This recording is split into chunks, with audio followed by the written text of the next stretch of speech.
Wait whispers from the void. In the small forgotten town of Elmsworth, where the fog never seemed to clear, and the whispers of the old trees spoke of ancient sorrows, there stood an old abandoned Victorian mansion known as Blackwood House.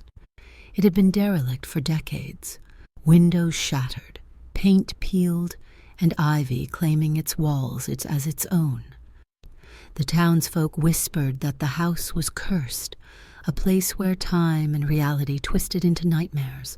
One autumn evening, as the sun dipped below the horizon, painting the sky with hues of blood and shadow, a young writer named Marcus ventured towards Blackwood House. Marcus, an aspiring horror novelist, had heard the legends and was drawn by the allure of the macabre. He parked his old, sputtering car at the end of the overgrown driveway, armed with nothing but a flashlight and a recorder, intending to spend the night to gather inspiration for his next book. The door creaked ominously as he pushed it open, the sound echoing through the empty halls like a mournful sigh. Inside, the air was thick with dust and the scent of decay. Cobwebs hung like curtains, and his flashlight beam danced with the shadows of spiders and forgotten dreams. Marcus set up his recorder in what must have been the living room, its furniture shrouded under dusty sheets that looked like ghosts in the dim light. As midnight approached, Marcus began to document his thoughts, describing the eerie atmosphere. But as he spoke, the house seemed to respond. The walls groaned under the weight of the night, and from somewhere deep within the house, a faint whisper began. It was so soft at first that Marcus thought it might be the wind, but it grew, a voice not quite human, whispering dark secrets of loss and despair.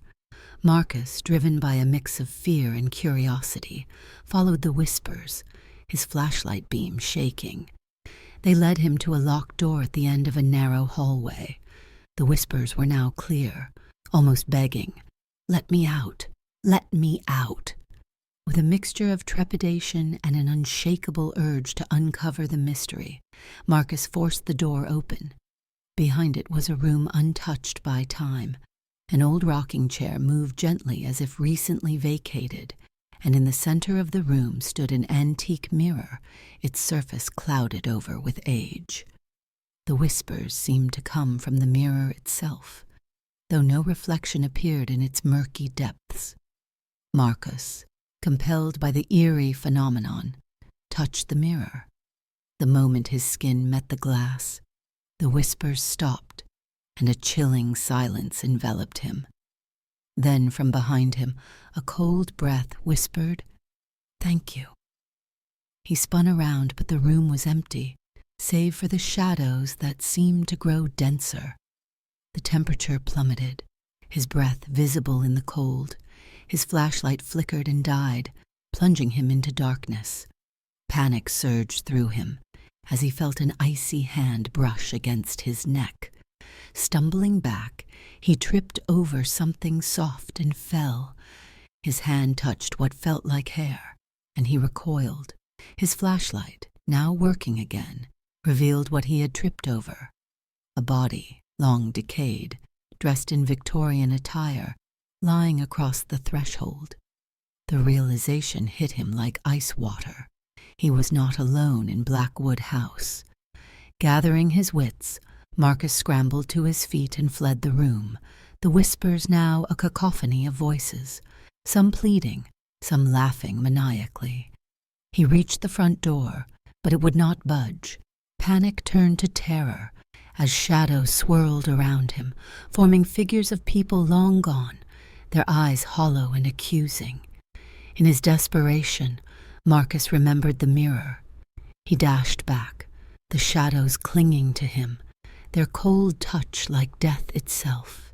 He reached the mirror, now glowing with an eerie light. He smashed it with his flashlight, shards scattering across the floor. The whispers ceased abruptly, replaced by a sound of relief, almost a sigh from the house itself. The front door swung open, and Marcus ran, not stopping until he reached his car. He drove away, the oppressive darkness of Elmsworth lifting as he crossed the town limits. Years later, Marcus published a novel titled Whispers from the Void, which recounted his harrowing night at Blackwood House. Readers praised its authenticity, the vivid detail of terror, oblivious to the fact that the house was no more. On the day of his book's release, a fire consumed Blackwood House, leaving nothing but ashes and the memory of a night where the veil between worlds had thinned.